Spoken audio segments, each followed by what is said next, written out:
Yeah.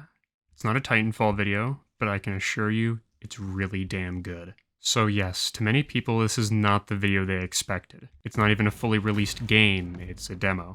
Therefore, anything I say should be taken with the expectation that things could change in the future.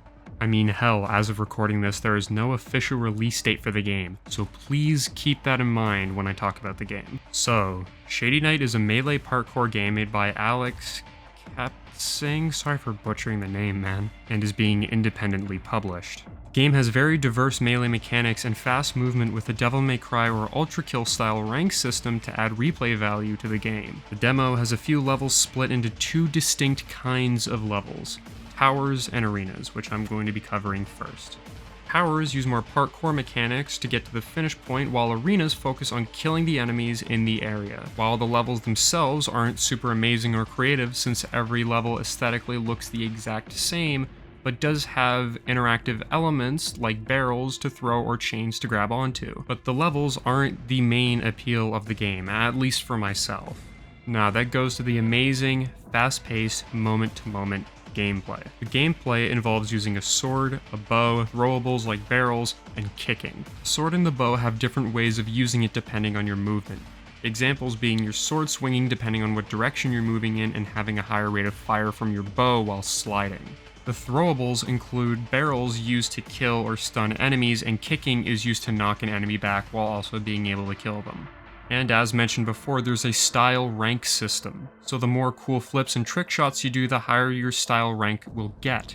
Of course, if you've played a video game with a style rank, you have to keep streaks going, and considering the length of the levels, it's not too challenging, but it's also not too easy where you could go make a sandwich and still have an A rank by the end of the level.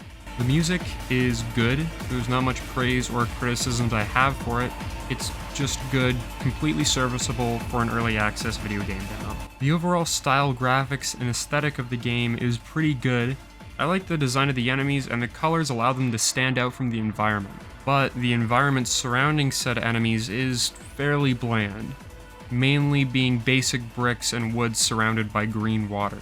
The game demo overall as a package is quite good, and there's a good amount of levels to play just to get you able to experiment and experience the game before its official release whenever it decides to come out. The last thing I wanted to mention is before the game demo was released on Steam, the developer posted a game demo on itch.io under the same name. This demo plays quite a bit differently compared to its Steam counterpart. It's much slower and much more focused on moment-to-moment fights with swords, compared to its Steam counterpart. But further expansion on the Steam demo is definitely there. The entire itch demo takes place in a dungeon with light puzzle mechanics, which would be very good to spice up gameplay and add further variety. The itch demo is in the very, very rough stages of development, and I definitely think you should try it out if you want to play more Shady Knight. Overall, I think it's a game with a lot of promise, and I hope the developer continues to build off of the concepts and integrate stuff that is already so great about it, including stuff in the itch demo. That's all from me today. In the description is a link to the Steam demo, the itch demo, and the dev's Twitter. The game runs on pretty much anything, and it's free, so you should definitely give it a try. Also, sorry for the long wait between uploads. I got something interesting coming soon, if everything goes according to plan. So until then, see y'all later. Bye. Live in a constant state.